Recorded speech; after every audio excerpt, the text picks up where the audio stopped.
Assalamualaikum warahmatullahi wabarakatuh. Selamat berjumpa kembali sobat-sobat fisika yang sangat saya banggakan.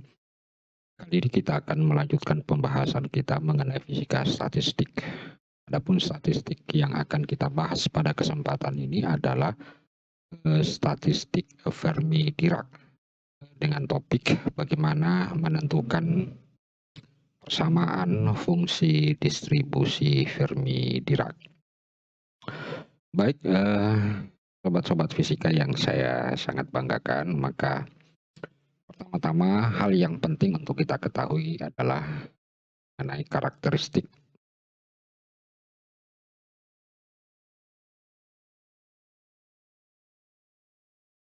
partikel Fermi-Dirac.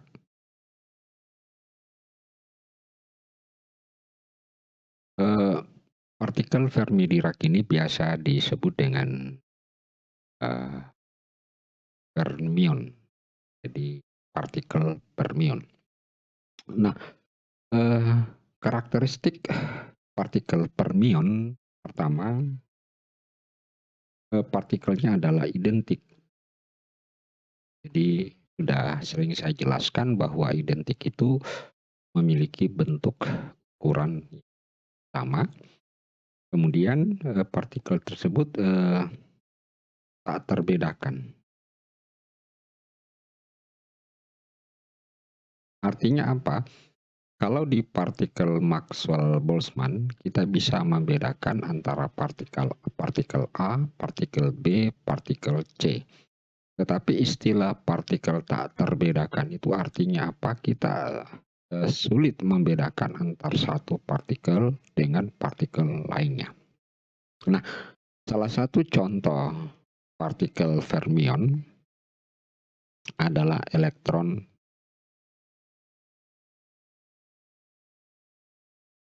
bebas. Nah, selanjutnya karakteristik berikutnya yang paling utama bahwa penempatan partikel dalam perkeadaan, jadi penempatan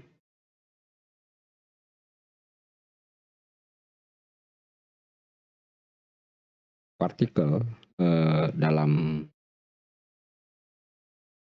sel atau keadaan, fungsi keadaan tidak boleh lebih dari satu partikel. Jadi berbeda dengan partikel Maxwell-Boltzmann pun partikel Bose-Einstein, bahwa dalam setiap keadaan ataupun sel itu bisa ditempati lebih dari satu partikel. Akan tetapi khusus untuk karakteristik partikel fermion, bahwa dalam satu sel itu tidak boleh ditempati lebih dari satu. Ini bersesuaian dengan prinsip larangan Pauli. Baik, sobat-sobat fisika, bagaimana kita secara sederhana mencoba cara menempatkan partikel-partikel tersebut ke dalam sel-sel ataupun fungsi keadaan. Nah, untuk itu saya akan berikan satu contoh. Misalkan yang pertama kita memiliki partikel N1, katakanlah 3 partikel. Nah, ketiga partikel ini kita akan tempatkan ke dalam fungsi, ke dalam sel ataupun keadaan yang memiliki 4 sel. Nah, sesuai dengan ketentuan tadi, maka berapa cara ketiga partikel tersebut kita tata sedemikian rupa ke dalam 4 sel tersebut. Nah, oleh karena itu saya akan tunjukkan bagaimana caranya. Jadi misalkan ini kita punya sel ada 4. Jadi caranya, karena kita memiliki 3 partikel, maka kita tempatkan dulu bagian ini, berarti itu sudah satu cara ya. Jadi kemudian berikutnya bisa kita tempatkan ini, pindahkan ini ke sini. Nah, itu sudah dua cara. Atau jangan dulu ya, supaya teratur ya. Yang ini dulu kita pindahkan. Sudah dua cara.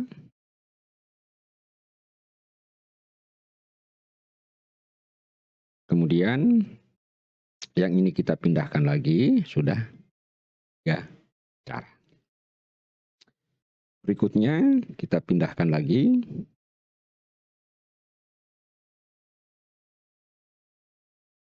Nah, berarti sudah 4 cara. Dan tidak ada lagi cara yang lain untuk kita bisa menata ketiga partikel tersebut ke dalam 4 sel. Sehingga dari sini kita dapatkan bahwa ini ada 4 cara. Nah, saya akan berikan contoh yang lain lagi. Misalkan kita memiliki 2 partikel. Kita ingin menatanya ke dalam katakanlah G2 4 sel. Saya ambil 4 sel supaya sedikit agak banyak.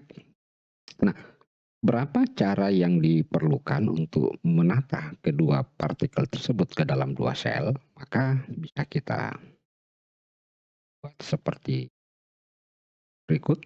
Jadi pertama, satu cara ya. Kemudian pindahkan, sudah 2 cara. Kemudian berikut kita pindahkan ke sini. Sudah ya cara.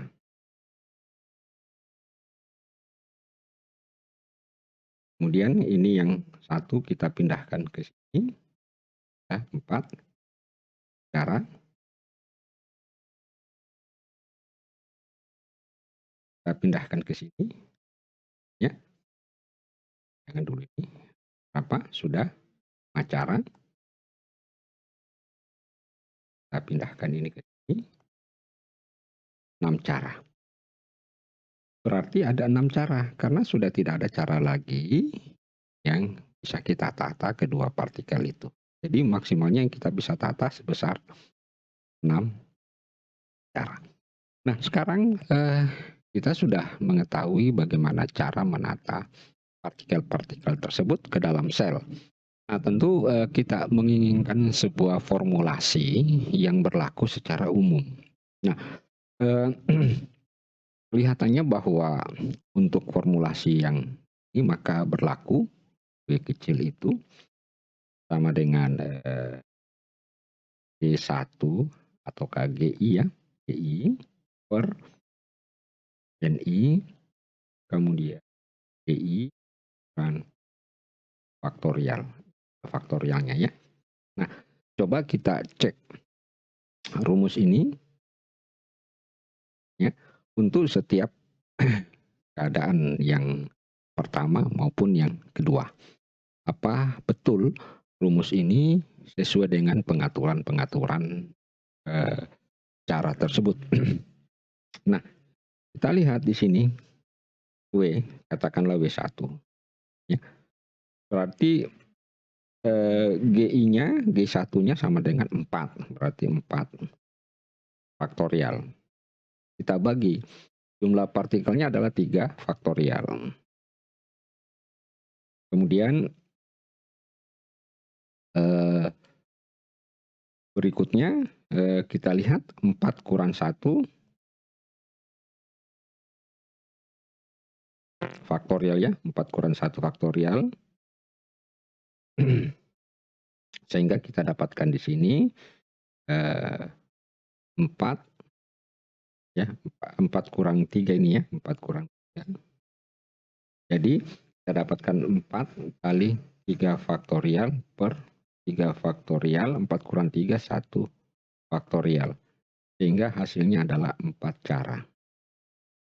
Jadi sama dengan yang kita selesaikan. Nah, selanjutnya kita tes ulang kembali untuk persamaan ini untuk keadaan yang kedua, yaitu kita dapatkan W2, selnya ada 4, berarti 4, kemudian N-nya ada 2 partikel, partikel, kemudian GI kurang NI berarti 4 dikurang 2 faktorial. Sehingga kita dapatkan 4 faktorial per 2 faktorial, 2 faktorial. Ya. Nah, ini sama dengan 4 kali 3 kali 2 faktorial. Bahwa 2 faktorial. Nah, 2 faktorial itu kan sama dengan 2. Berarti 4 dibagi 2 sama dengan 2. Kemudian dikali 3 berarti 6 cara. Jadi ternyata terbukti sama dengan yang kita dapatkan secara manual maupun yang kita dapatkan menggunakan rumus.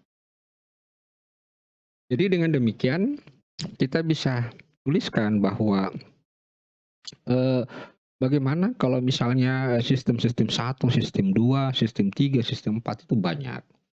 Maka sebagaimana yang telah kita bahas di dalam persoalan dalam statistik Maxwell Bose-Einstein, maka untuk menentukan berapa cara daripada sistem-sistem partikel tersebut ditata ke dalam beberapa fungsi-fungsi keadaan itu dapat kita rumuskan seperti berikut. Jadi jadi kita tinggal kali misalnya G1 faktorial per N1 faktorial, kemudian G1 dikurang N1 faktorial. Nah, dikalikan G2 faktorial per N2 faktorial, G2 per N2 faktorial, dikali G3 faktorial, kemudian N3 faktorial, G3, N3 faktorial, dan seterusnya. Nah, tentu kalau kita menuliskan persamaan W yang seperti ini, itu relatif cukup panjang. Sehingga kita membutuhkan sebuah formulasi yang simple, sederhana, dan nilainya adalah sama. Nah, sehingga yang model perkalian deret seperti ini itu kita dapat tuliskan W sama dengan Pi. Nah, tentu di sini GI faktorial per NI faktorial GI dikurang NI faktorial. Nah, ini I 1 sampai dengan N. Nah, begitulah. Jadi simbol V ini merupakan deret perkalian ya. Jadi sama halnya pada simbol sigma. Kalau simbol sigma itu menggunakan deret penjumlahan, ya, deret penjumlahan. Sehingga kita sudah bisa membedakan antara apa itu pi dan apa itu sigma. Nah, misalkan ini kita tempatkan sebagai persamaan pertama. Nah, apa yang akan kita lakukan terhadap persamaan pertama ini? Maka persamaan pertama ini karena kita menganggap bahwa ya karena kita anggap bahwa W adalah sebuah bilangan yang sangat besar, bilangan yang besar atau sudah mencapai maksimum, maka maka persamaan satu dapat kita logaritma naturalkan baik di ruas kiri maupun di ruas kanan. Nah, sehingga kita dapatkan seperti berikut ini. Jadi kita logaritmakan, jadi langsung sini saja ya saya gunakan. Maka kita dapatkan ln W. Nah ingat untuk logaritma simbol pi itu berubah jadi sigma. Maka mengapa berubah jadi sigma? Karena suku-suku yang di dalam ini merupakan sebuah perkalian, ya, merupakan sebuah perkalian. Jadi kalau perkalian, ingat aturan bahwa kalau saya memiliki log A per log B itu bisa saya tulis log A dikurang log B. Nah, apakah kurang ataupun tambah, maka itu merupakan sebuah penjumlahan. Nah, sehingga sama halnya kasus yang pada persamaan satu, karena merupakan sebuah hasil nanti adalah sebuah penjumlahan ataupun pengurangan, maka kita bisa gunakan sigma, ya, sigma. Sehingga untuk yang di atas ini karena dia merupakan sebuah pembilang, maka tentu dia nilainya adalah positif, ya. Sehingga kita bisa tulis ln GI faktorial. Nah, kurang yang di bawah ini adalah sebagai penyebut. Nah, bisa kurang, ya. Jadi keseluruhannya menjadi kurang seperti kasus ini, ya.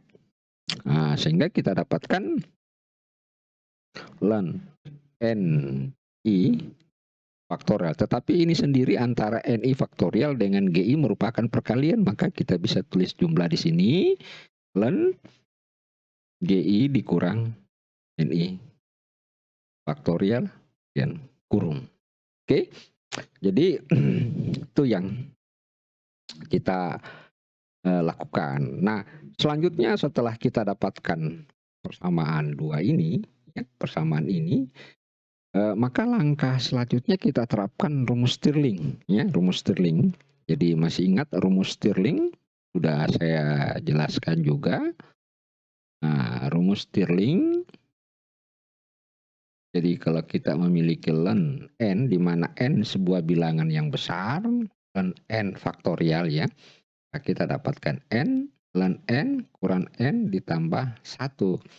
Karena n merupakan sebuah angka yang besar, cukup besar, maka plus 1 itu bisa dihilangkan sehingga tersisa ln n kurang n. Ya, maka dengan demikian yang ini kita bisa selesaikan, ya. Namun demikian terlebih dahulu kurung ini saya buka, ya, supaya mudah, ya. Sehingga kita dapatkan ln W sigma, ya, ln W sigma. Jadi ini dulu saya tulis ln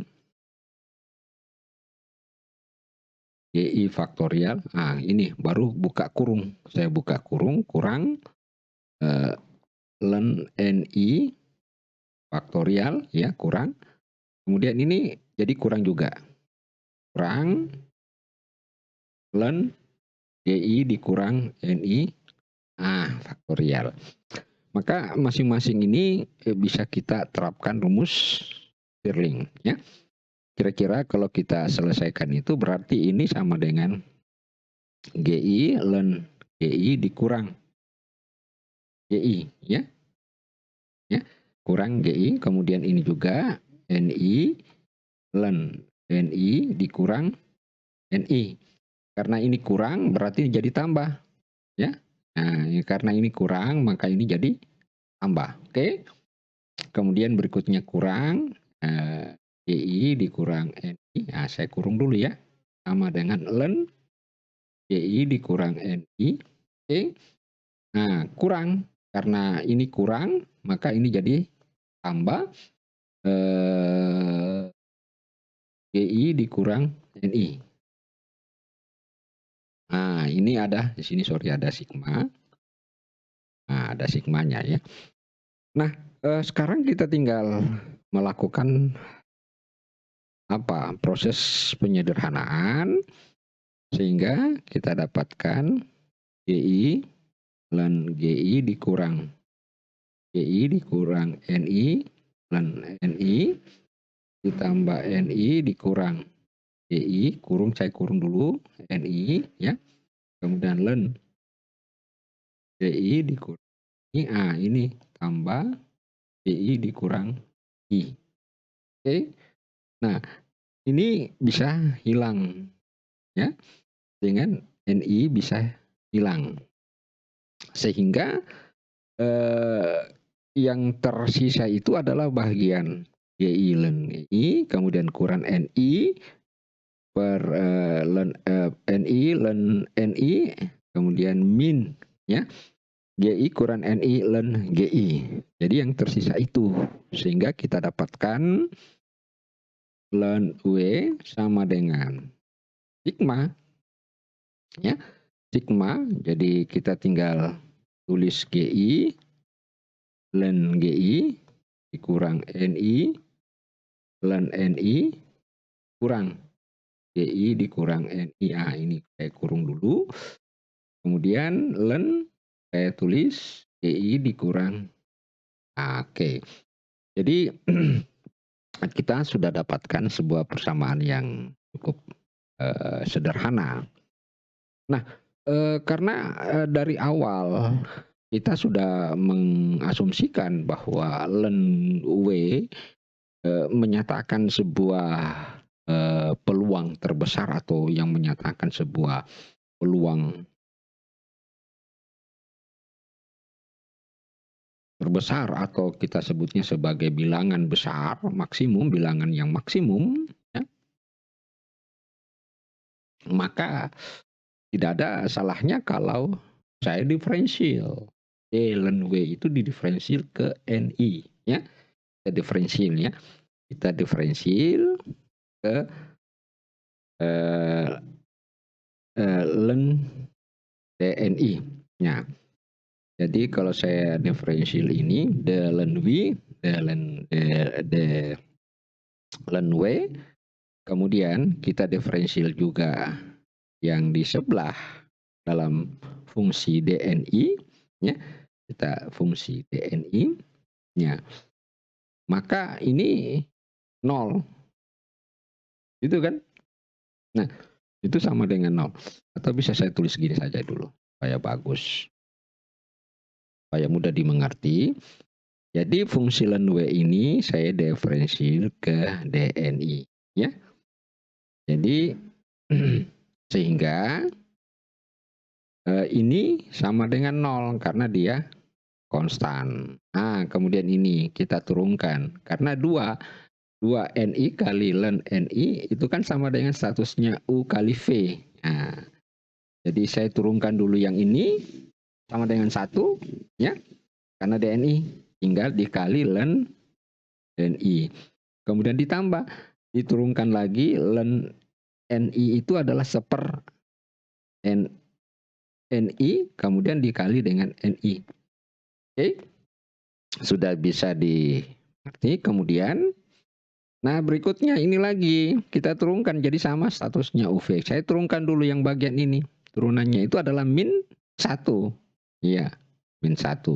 Karena GI konstan. Kali len GI dikurang NI. Oke. Kemudian saya jumlahkan ya U kali V. Berarti saya turunkan lagi ini karena NI berarti seper GI dikurang NI dikali GI dikurang NI. Oke, kita dikali dengan yang ini. Tetapi di dalam itu ada NI juga. Kita turunkan kembali GI dikurang NI berarti min 1. Jadi hasilnya sama dengan min 1 ya. Nah, oke. Nah, selanjutnya kita tinggal sederhanakan DNI. Nah, ini sigma. Ini sigma len NI ini kurang 1. Oke. Kemudian ini kurang-kurang berarti tambah ya. Len NI kurang NI. Oke. Nah, ini ada kurang ya. Kurang. Nah, jadi kurang, ini kurang berarti jadi tambah. Karena GI per NI sama dengan 1, maka ditambah 1. Ini bukan len NI, tapi len, hapus baik-baik dulu, GI. Oke. Sehingga ini hilang lagi. Yang tersisa tinggal 2, yaitu min len NI tambah len GI NI. Sehingga kita dapatkan DW per DNI sama dengan sigma min len NI ditambah berapa tadi? Tambah len GI kurang NI. Nah, syaratnya itu ini kan sama dengan saya tulis dulu, saya bisa dulu tulis apa namanya? Syaratnya ini bisa kita sorry ini bukan DW ya. Ini len W. Nah, saya bisa tulis begini, tidak ada masalah. Ya. Min len NI ditambah len GI dikurang NI. Nah, saya kurung di sini baru saya tulis DNI. Nah, D len W itu sendiri sama dengan 0. Oke, sehingga kita dapatkan persamaan yang terakhir itu adalah min, saya kurung saja ya. Saya kurung. Hapus dulu ini. Min len NI ditambah len GI dikurang NI. DNI sama dengan 0. Nah, kita simpang ini sebagai persamaan berapa ya? Persamaan 2 ya, persamaan 3 ya. Nah, kita simpang sebagai persamaan 3. Oke. Nah, selanjutnya setelah kita dapatkan hasil terakhir pada persamaan 3, maka kita perlu menggunakan sebuah persamaan baru lagi. Di mana kita ketahui bahwa untuk sigma NI. Jadi kalau sigma NI itu dijumlahkan, maka hasilnya adalah N. Gitu ya. Kemudian kalau saya turunkan ini sigma DNI, kemudian ini DN, maka DN sama dengan 0. Diferensial daripada N. Kenapa demikian? Karena N adalah konstan ya. Jumlah molekul total. Nah, setiap jumlah molekul total itu adalah sebuah nilai konstan. 0, konstanta ya, sehingga hasil diferensialnya sama dengan 0 ya. Oke. Sehingga kita tinggal dapatkan sigma DNI sama dengan 0. Oke. Kemudian ini saya kali dengan minus alfa ya, dengan menggunakan persamaan Lagrange ya. Nah, kita masukkan sehingga kita dapatkan sigma min alfa DNI sama dengan 0. Kita sebutnya persamaan 4. Ya, oke. Nah, dengan cara yang sama, kalau sigma NI dikali NI, maka ini sama dengan energi total. Oke. Sehingga kalau ini sigma NI DNI, maka ini saya turunkan DE. Nah, karena energi total DE itu adalah sebuah konstanta, E adalah sebuah konstanta, maka hasil diferensialnya adalah 0 ya. Sehingga kita dapatkan sigma EI DNI sama dengan 0. Nah, kemudian ini kita kali dengan minus beta.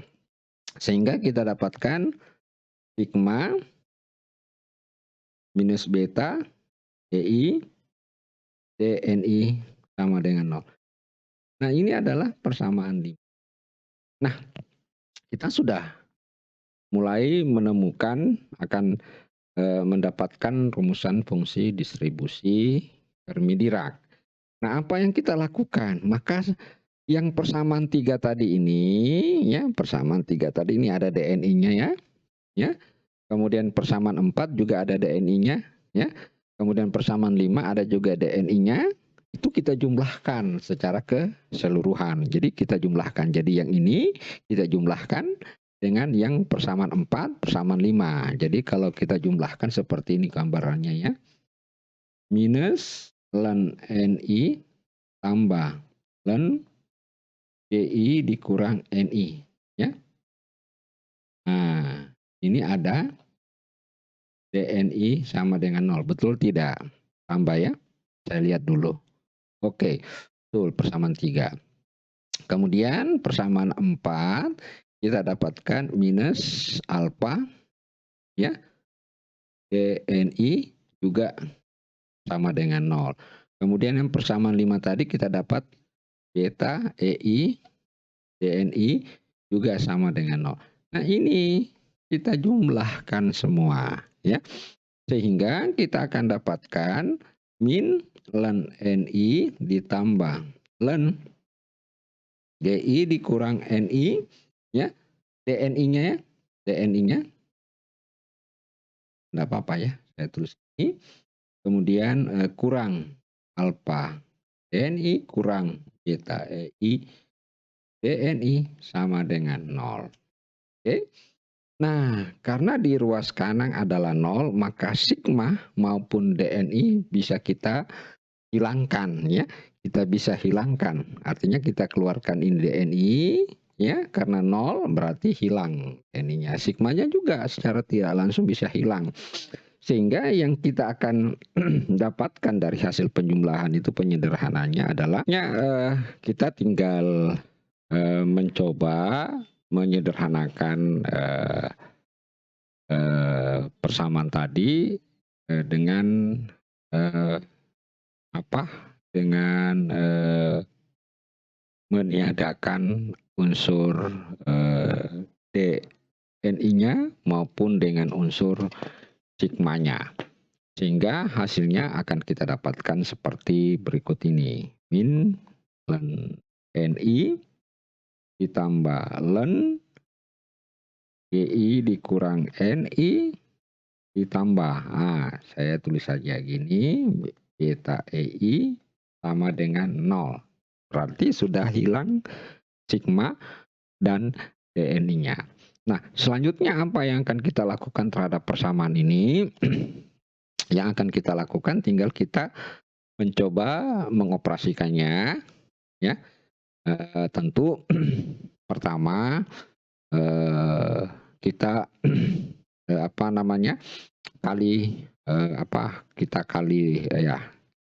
kali dengan bisa juga kita pindahkan alfa beta sehingga ini bisa kita gabung, kemudian ini kita bisa pindahkan ke sebelah sehingga kita dapatkan gini ln GI dikurang NI ya per NI ini jadi alfa ditambah beta EI itu. Kemudian kita tinggal menuliskan GI dikurang NI per NI. Ini eksponensial alfa ditambah beta EI. Ya. Nah, alfa tambah beta EI. Nah, selanjutnya kita tinggal mencoba menyelesaikannya ini. GI per NI sama dengan, ini kita bagi dikurang 1 sama dengan E alfa ditambah beta. Nah, bagian ini tinggal mudah ya. Jadi sehingga kita dapatkan GI per NI sama dengan E alfa ditambah beta EI ditambah 1. Oke. Ya. Dengan demikian kalau kita putar, kita balik ini NI-nya, maka kita dapatkan NI GI sama dengan E alfa ditambah beta EI ditambah 1. Oke. Ya, coba perhatikan kalau ini saya balik berarti jadi seper. Kemudian GI-nya pindah ke sebelah. Jadi ini GI-nya. Jadi awalnya GI-nya jadi pembagi pindah ke sini. Nah, sehingga inilah yang kita sebut fungsi distribusi